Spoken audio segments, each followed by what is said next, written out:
Un bond dans l'éveil des consciences par Monique Mathieu. Certains d'entre vous ont demandé, sommes-nous arrivés aux 10% d'humains qui permettront le passage dans une dimension supérieure et également dans une conscience supérieure? Ils me disent vous êtes pratiquement arrivés aux 10%. Il y a eu un bond dans l'éveil des consciences, mais vous ne vous en rendez pas compte parce que vous n'avez pas de recul par rapport à l'ouverture des consciences de vos frères humains. Un grand bond en avant a été fait, et ce bond en avant s'accomplit souvent au travers de difficultés. À l'époque actuelle, les êtres humains souffrent beaucoup à tous les niveaux et c'est au travers de cette souffrance qu'ils s'ouvrent, qu'ils essaient de comprendre et d'avancer. Si tout était très calme et planifié, les êtres humains ne se poseraient aucune question, ils vivraient leur petite vie dans l'endormissement. Seulement, lorsque dans une ville il y a des gros orages, des expériences à vivre, il n'y a aucune possibilité de s'endormir, l'être humain devient actif, il cherche à comprendre, il désire avancer, et surtout,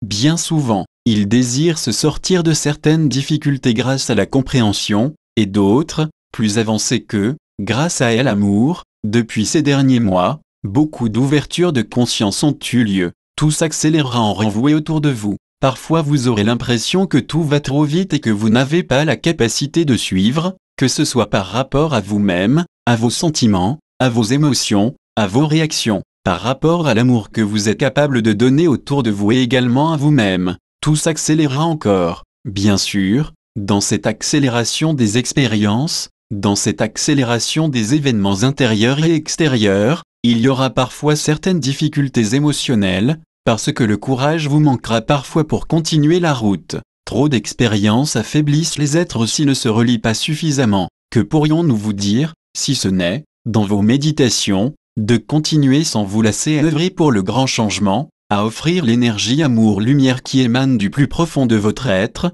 de continuer à vous relier à vos guides, à ce que nous sommes. Nous vous disons de vous relier, mais ce n'est pas pour autant que vous nous ressentirez ou que vous nous percevrez. Cela n'a aucune importance. Rien que le fait de vouloir vous relier vous connecte à ce que nous sommes au travers des parties supérieures de votre être encore totalement inaccessibles à votre conscience humaine. Cependant, petit à petit, l'accessibilité à ces parties supérieures sera possible, et à ce moment-là vous découvrirez des choses vraiment extraordinaires en vous-même. Vous percevrez la vie et les autres différemment, vous commencerez à ressentir et à vivre l'amour inconditionnel. Vous parlez beaucoup de l'amour inconditionnel, mais le vivre est différent. Pour l'atteindre, il faut parfois passer par la souffrance, par la révolte, par l'incompréhension puis, petit à petit, il s'installe en vous et vous arrivez à ne plus voir l'autre et même la vie avec les mêmes yeux. Parce que vous avez acquis la conscience que tout est parfait, vous ne voyez plus l'ombre parce que vous ne percevez plus que la lumière,